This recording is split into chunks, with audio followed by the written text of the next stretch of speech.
Hello everyone, I am Elisa Zola and I am an editor for Innovation Time Genève. So today we are going to talk about sustainable finance with Dr. Marie Owens Thomsen. Hello Marie, thank you for joining us today. Thank you so much for having me. So you recently joined Lombard-Odier to be head of global trends and sustainability. What convinced you to engage in sustainability? I think this is really the biggest challenge that the world has embarked upon ever, I would almost dare to say. We speak a lot about how international collaboration is very difficult in today's political environment, but nevertheless, almost 200 countries have signed on to the Paris Agreement. And all the international organizations are obviously collaborating on this huge challenge to wean the world economy off fossil fuels and fossil fuel energies and try to do pretty much absolutely everything differently. So, how can one not be tempted to engage in that process? And in particular also because my background and training is as an economist, this is going to be the biggest change in the world economy that we have seen, certainly in our lifetimes and probably beyond. So it's hard not to be interested in this, passionately interested as an economist. Great. So for those who are watching and are still a little confused about this subject, what is the difference between finance and sustainable finance? Are finance and sustainability really compatible? Well, finance, again, from the point of view of an economist, is obviously completely fundamental and essential. Yeah, and what we want to do in economics in general is to put the money, the capital, to the best possible use. Yeah, that way we think that we will be able to improve the lives of as many people as possible.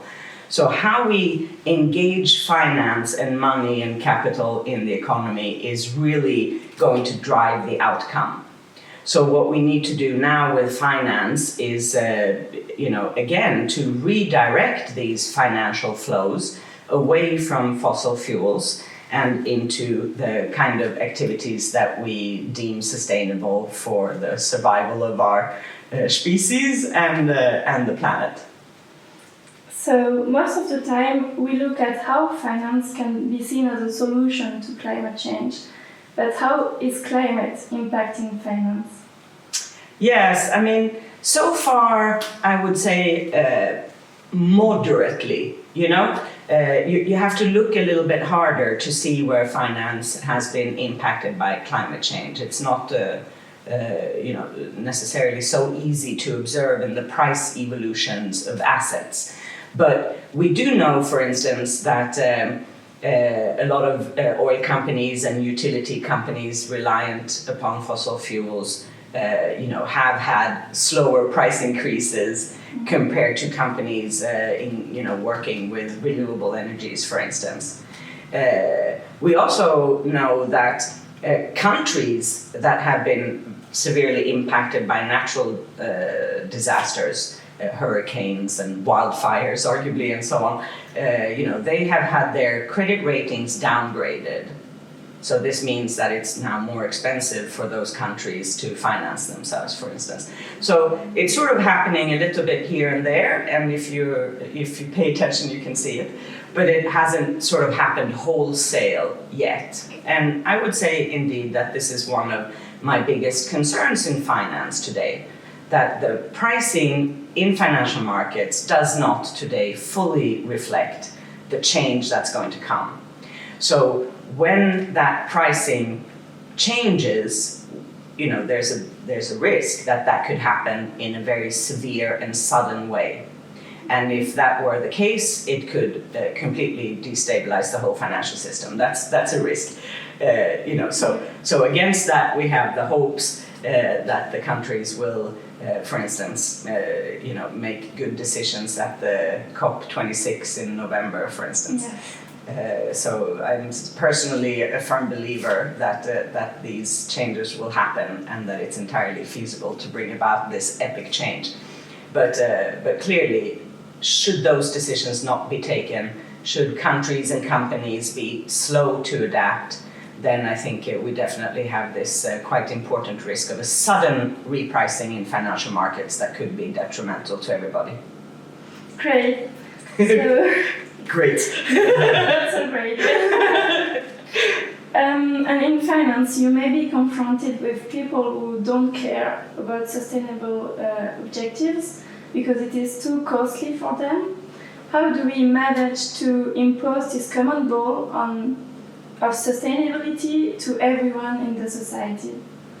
Yes, I mean there are many aspects to how we can do that, and part of the answer to the question is what we just discussed. Yeah, that when people start seeing that by not adapting their portfolios, by not switching out of, again, the emblematic example, fossil fuel, when that starts to impact the value of their financial assets in their portfolios, I think then people will need no more convincing.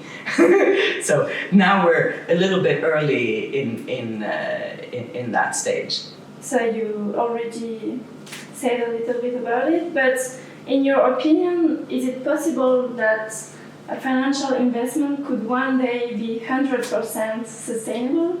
How do you see the future of finance?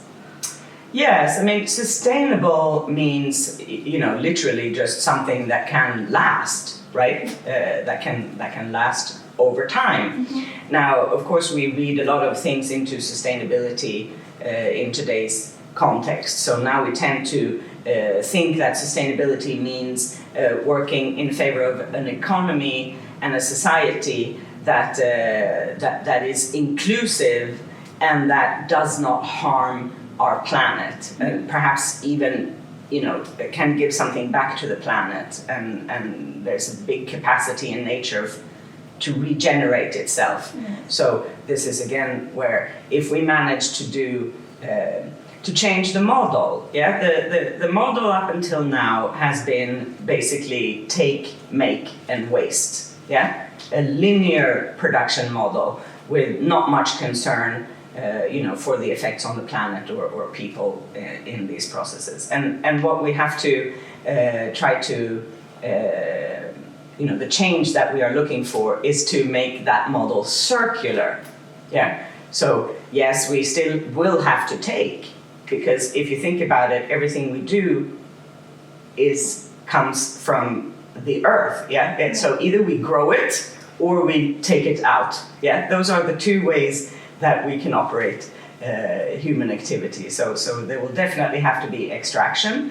But if we can make the things we make in such a way that we recycle and give back to nature, then we can produce a circular economy and over time reuse the same resources, and this is part of what we would call sustainable. Thank you. And last question, as a female leader, how do you see the place of women in this industry? I think, the progress has been made, undeniably, progress has been made, but at the same time, it can feel surprising, certainly to me as a woman, how little progress has been made. So, clearly we still have a situation in all countries, though, obviously Scandinavia does a bit better on these things than most other countries, but even in Scandinavia there's a pay gap between women and men, and fewer women in leading positions and so on. And, I think the thing that really needs to be stressed in the context of inclusivity and to try to fight against all kinds of discrimination, whether it's gender or any other factor that people discriminate on, the key point here is that all of those people have obviously human resources. They're a productive input into our economy, and as soon as we discriminate against any group, we are choosing not to use that productive input to its best capacity. So it's like saying, well, I prefer actually discriminating rather than having this extra growth in the economy. Now, that's obviously a bad economic decision. Yes. So, inclusive growth. Absolutely. Great. Mary Owens Thomsen, thank you so much for your time.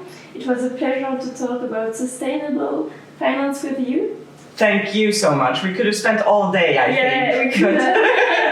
But this was great fun. Thank you so much. Goodbye.